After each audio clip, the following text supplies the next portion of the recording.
Only 7 months ago, the Israeli High Court approved male homosexual couples, single men, and trans individuals to have surrogate pregnancies. At the start of July, the first gay couple announced they are expecting, and they are not the only ones. Eli and Itzik are in the midst of the long process of having a child via surrogacy.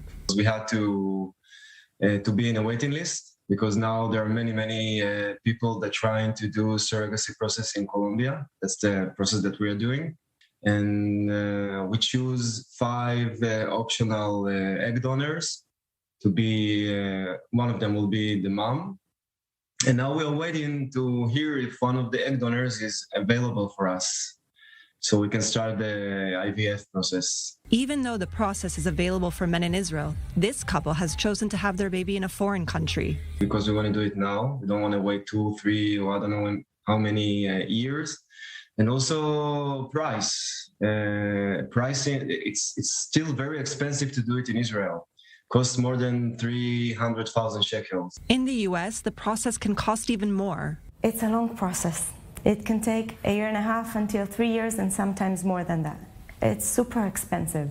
The average cost of a surrogacy journey in the United States is $150,000. The struggle of giving birth to a child through surrogacy is difficult for all couples. But unlike other countries, Israel doesn't subsidize the process. So until the government doesn't subsidize it for gay couples and for straight couples, it will continue being an option only available mainly for rich couples. To deal with the financial burden, Itzik and Eli launched a campaign so they can pay for the expensive process. In 4 weeks, they expect to hit the amount needed to complete the journey. For gay and straight couples facing infertility, surrogacy is becoming increasingly common. And right now, when everything changed in Israel, and finally we have this amazing legislation that allows gay couples to become a part of the system and to be able to do the process in Israel. So now we're facing even more people that would like to start a surrogacy journey, but not enough surrogates. The demand for surrogates is higher than ever, while the process to become one is itself challenging. The surrogate needs to be the right age, in excellent health, and with no family medical history. But even that might not be enough. She also needs to have a previous successful birth, meaning that this is not her first child. And after she qualified for the basic criteria, she needs to go for psychological screening to see that she's mentally healthy. Nadav and Ronnie are the founders of a new Israeli initiative that is offering a better experience for the surrogacy process. It's an advanced system that transforms the surrogacy and egg donation market by giving all parties the ability to digitally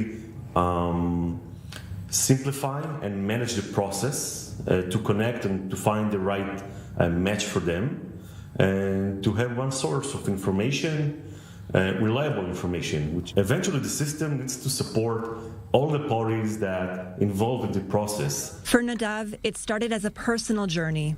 So after the birth of our first daughter, my wife showed me her wish to become a surrogate, because she could not imagine a woman that has these difficulties, and she wanted to help.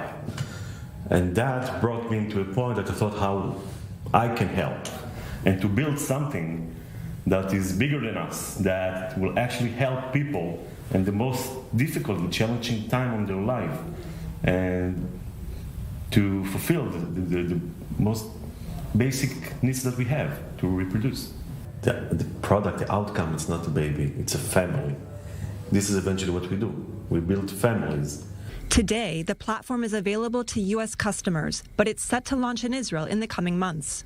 While surrogacy is growing in numbers, the ethics surrounding it seem to be put aside. Israeli Minister Merav Michaeli criticized the surrogacy process for decades. Yet last year, she and her partner became parents through surrogacy. But the question remains, is surrogacy ethical? The surrogate gets the final word about every single thing that's done in her body. If she's 4 months pregnant and suddenly she doesn't want to give birth and she wants to do abortion, she has the right to do it.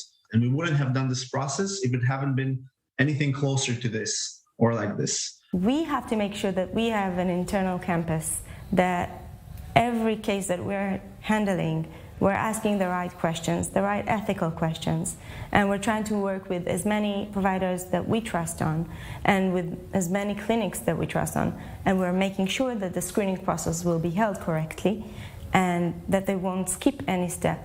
While facing the financial and bureaucratic difficulties, the couples going through surrogacy have only one thing on their minds. We just want to be dads. That's it. Mm-hmm.